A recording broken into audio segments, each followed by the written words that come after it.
سورة الممتحنة مدنية.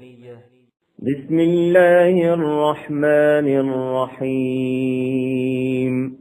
يا أيها الذين آمنوا لا تتخذوا عدوي وعدوكم أولياء تلقون إليهم بالمودة وقد كفروا بما جاءكم من الحق يخرجون الرسول وإياكم أن تؤمنوا بالله ربكم إن كنتم خرجتم جهادا في سبيلي وابتغاء مرضاتي تسرون إليهم بالمودة وأنا أعلم بما أخفيتم وما أعلنتم ومن يفعله منكم فقد ضل سواء